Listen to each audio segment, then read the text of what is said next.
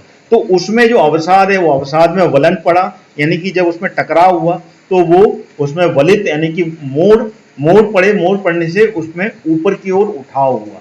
जब ऊपर की ओर उठाव हुआ तब जाके इस पूरे के पूरे हिमालय का निर्माण हुआ। ठीक है, चलिए अगली स्लाइड ले लेते हैं, लास्ट एंड फाइनल, जिसमें कि क्लियर है कि पश्चिमी भाग में नंगा पर्वत। अगर हम बात करें तो भारत का जो पश्चिमी भाग है, यहाँ पे आपको देखने को मिलेगा भारत का पश्चिमी भाग,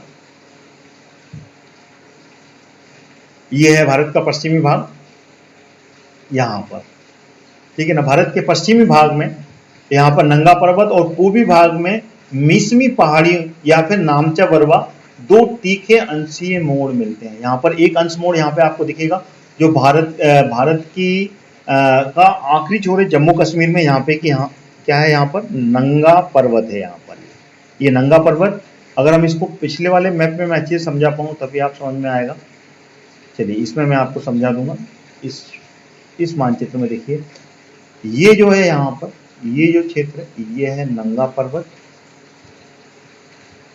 और यहाँ पर ये अरुणाचल प्रदेश का क्या है? ये मीसमी पहाड़ी, इसको मीसमी पहाड़ी बोलते हैं या फिर बोलते हैं क्या?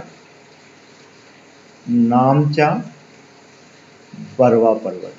ठीक है ना, तो हिमालय की पश्चिमी में सबसे पश्चिमी छोर देखा जाए तो सबसे पश्चिमी छोर में नंगा पर्वत, और सबसे पूर्वी छोर जो यहाँ पे कि हिमालय खत्म होता है वहां पर नामचा बरवा पर्वत आता है, जो कि कहाँ पर है? ये अरुणाचल प्रदेश में है ये, और ये कश्मीर की जम्मू कश्मीर क्षेत्र कहलाता है, जो कि अभी वर्तमान में अगर भारत में उसको 2 भागों में विभाजित कर दिया गया तो अभी वर्तमान में ये लद्दाख, इसमें आता है, ये लद्दाख यूनियन टेरिटरी में आता है। ठीक है, तो इसको लद्दाख यूनियन टेरिटरी बोलते हैं, जो कि वर्तमान में पीओके के हिस्से के अंतर्गत आता है। ये पीओके है, ये पाक ऑक्युपाइड कश्मीर है, उसके अंतर्गत आता है ये नंगा पर्वत। और नंगा पर्वत जो है वो हिमालय का सबसे पश्चिमी छोर, और सबसे पूर्वी छोर कौन सा कहलाता है? मिसमी पहाड़ी या फिर नामचा बरवा पर्वत, जो कि सबसे पूर्वी छोर कहलाता है। चलिए उसी स्लाइड पे चलते हैं जिस स्लाइड पे हमने दिखाया। तो इसमें लिखा हुआ है पूरा कि नंगा पर्वत पश्चिमी भाग और पूर्वी भाग में मिसमी पहाड़ी या फिर नामचा बरवा 2 तीखे अक्षांशी मोड़ मिलते हैं। अगर हम इसमें पहले वाली स्लाइड में देखा जाए तो आपको क्लियर होगा यहाँ पर कि यहाँ पर 2 तीखे मोड़ मिलते हैं। वो तीखे मोड़ में अलग कलर से आपको यहाँ पर हाईलाइट करके बताऊंगा। यहाँ से एकदम से नीचे की तरफ में यहाँ पर एकदम से तीखे मोड़ मिलते हैं और यहाँ से एकदम तीखे मोड़ कुछ इस तरीके से मिलते हैं। यहाँ पे ये जो पूरा क्षेत्र है ये कुछ इस तरीके से ये फैला हुआ है ऐसे, ठीक है। तो यहाँ से ये दो तीखे मोड़ हैं, तो तीखे मोड़ को मैं अलग कलर से यहाँ पर हाईलाइट करके आपको क्लियर कर देता हूं। ये जो क्षेत्र है यहाँ से तीखा मोड़ और यहाँ से ये तीखा मोड़, ये तीखा मोड़ जो है वो मेचमी पहाड़ी और यहाँ से नंगा पर्वत से तीखे मोड़ मिलते हैं। तो ये तीखे मोड़ यहाँ पर मैं आपको क्लियर तरीके से यहाँ पे समझ रहे हैं, दो तीखे अक्षांशीय मोड़ हैं, इनको याद रखिएगा आप। उसके बाद में अगला पॉइंट जो है वो है पश्चिम से पूर्व की ओर पर्वतीय भाग की चौड़ाई घट जाती है। अगर हम पश्चिम से पूर्व की ओर जाके देखें तो पश्चिम में ये काफी ज्यादा चौड़ा है, लेकिन पूर्व में जाके ये इसकी जो चौड़ाई है ये कम होती चली गई है। जितने अपन पूर्व की तरफ जाएंगे उतनी ही इसकी चौड़ाई यहाँ पर कम होती जाती है, ठीक है ना। यहाँ पर ये चौड़ाई है, ये चौड़ाई कुछ इतनी क्षेत्र में ये फैला हुआ है, लेकिन यहाँ पे आके ये कुछ कम होते हुए आती है और कुछ इस तरीके से पतली होती चली जाती है, ठीक है ना। ऐसे अपन इसको समझ सकते हैं। तो पश्चिम में इसकी हिमालय की चौड़ाई ज्यादा है पूर्व की अपेक्षा, यानी कि पूर्व में इसकी चौड़ाई कम है और पश्चिम में अधिक है। अगर हम इधर से तीखे मोड़ की बात करें तो तीखे मोड़ होते हुए ये पूरा का पूरा जो पहाड़ी क्षेत्र है ये नॉर्थ ईस्ट में, यानी कि अपनी जो अन्य 7 सिस्टर जो स्टेट्स हैं जिसमें कि नागालैंड है, ठीक है ना, मणिपुर है, मिजोरम है और म्यांमार का क्षेत्र, म्यांमार का में जो अराकाम पर्वतमाला है वो क्षेत्र भी हिमालय क्षेत्र के अंतर्गत आता है, जिसको कि हम अगली क्लास में क्रमबद्ध तरीके से एक के बाद में एक समझेंगे कि इन पहाड़ों के क्षेत्र में कौन कौन सी पर्वत श्रृंखला है जो कि अलग अलग नाम से जानी जाती है। इसलिए आप मेरी एक एक क्लास, जितनी भी मैं क्लास इस पर बनाने वाला हूँ, लगातार जुड़े रहिए और लगातार आप मेरी क्लास से पूरे हिमालय की एक एक पर्वत श्रृंखला के बारे में जान पाएंगे, जो कि लगातार first class, second class, third class, इस तरीके से क्लास के रूप में मैं एक एक वीडियो आपके सामने लेकर आऊंगा। अगला जो पॉइंट है वो है भारत में उत्तर पश्चिम भाग में हिमालय की जो श्रेणी है वो पामीर की गांठ से लेकर दक्षिण पूर्व की दिशा में 2400 किलोमीटर के अर्धवृत्त आकार में उत्तर पूर्व तक पूर्व की ओर विस्तृत है। जैसे कि मैंने आपको यहाँ पर पिछले वाले मैप में क्लियर किया, आपको यहाँ पर क्लियर समझ में आ रहा होगा। अर्धवृत्ताकार आकार दिख रहा है आपको यहाँ से, ये अर्धवृत्ताकार, और ये पूरी की पूरी जो क्षेत्र है ये पूरा क्षेत्र ये 2400 किलोमीटर का क्षेत्र है जो कि अर्धवृत्ताकार अर्धचाप बनाते हुए ये विस्तृत है, जो कि पश्चिम से लेके उत्तर पूर्व की ओर पूरा वृत्त बनाती है और यहाँ से तीखा मोड़ लेती है। तो ये पूरा का पूरा डिटेल मैंने आपको यहाँ पर क्लियर कर दिया, जो कि जिसमें कि हिमालय का निर्माण कैसे हुआ और हिमालय में जो कि दो सिद्धांत, दो थ्योरी बहुत ज्यादा पॉपुलर थी, उसके बारे में मैंने आपको एक्सप्लेन किया, जिसमें कि कोबर और हैरी हेस का जो की थ्योरी है। कोबर की जो सिद्धांत है भूसन्नति का सिद्धांत, जिसमें कि 33 सागर भूगर्भ में जाते हुए वहां पर भारतीय प्लेट टकराई और उससे जो काराकोरम है और कुनलुन पर्वत है उस श्रृंखला का निर्माण हुआ। लेकिन इसके बारे में और डिटेल में हम अगली क्लास में अच्छे से जानेंगे, जिसमें कि कुनलुन श्रृंखला कहाँ पर स्थित है और उसके बाद में पामीर का पठार कहाँ पर स्थित है, ये भी आपको पूरी तरीके से क्लियर होगा। जिसमें कि पामीर की गांठ यहाँ पर दी हुई है, तो पामीर की गांठ जो कि भारत की छत के रूप में जानी जाती है, जो कि ऊपर में काराकोरम श्रेणी के ऊपर में जो कहलाती है, ये पामीर की गांठ कहलाती है। आज हम इतना ही इसका समझते हैं कि पामीर की गांठ यहाँ पर स्थित है और उसी के ऊपर में बाजू में अगर देखा जाए ये वाला क्षेत्र, ये कुनलुन श्रेणी कहलाती है, ठीक है। तो ये छोटा सा मैंने आपको पूरा क्लियर करके समझाया कि कोबर का सिद्धांत क्या था। इसी तरीके से हैरी हेस के सिद्धांत के बारे में मैंने आपको पूरा समझाया कि उसमें जो टेक्टोनिक प्लेट्स है, ठीक है ना, उसका विवर्तनिक सिद्धांत के ऊपर में ये जो हैरी हेस की थ्योरी है वो सबसे ज्यादा सर्वमान्य है, कि जिसमें कि गोंडवाना लैंड से भारतीय प्लेट का टकराव ऊपर लार्सिया से हुआ और उससे हिमालय का निर्माण हुआ। तो ये था थोड़ा छोटा सा वीडियो जो कि मैंने आपके सामने हिमालय के निर्माण के ऊपर बताया। वीडियो कैसा लगा कमेंट करके बताइएगा। अगर इस पर आधारित कोई भी क्वेश्चन आपके मन में उठते हैं तो you can ask me directly on my comments. और अगर वीडियो अच्छा लगा है तो लाइक और शेयर कीजिएगा, दोबारा कह रहा हूं। और साथ ही साथ इसी तरीके के वीडियो लगातार अभी मैं लेके आऊँगा, उनके साथ में जुड़े रहिए आप। तो मेरे चैनल को सब्सक्राइब करना नहीं भूलिएगा। तो जय हिंद दोस्तों, इस वीडियो को मैं यहीं समाप्त करता हूँ। अगला वीडियो फिर मैं लेके आऊँगा जो कि सेकंड क्लास होगा, जिसमें कि हम इससे आगे बढ़ते हुए सभी जितने हिमालय हैं जो कि इससे पहले मैंने आपको बताए हैं, उन पे एक एक करके हम समझेंगे, जिसमें कि ये जो तीन जो हिमालय हैं, जिसमें कि महान हिमालय, लघु हिमालय, शिवालिक श्रेणी, इसके अलावा ट्रांस हिमालय के ऊपर भी हम समझेंगे। तो एक एक करके डिटेल में वो भी क्लास होगी, तो सभी पर एक एक क्रमबद्ध तरीके से मैं ये क्लासेस लेके आऊँगा। तो thank you so much to watching my video this till and.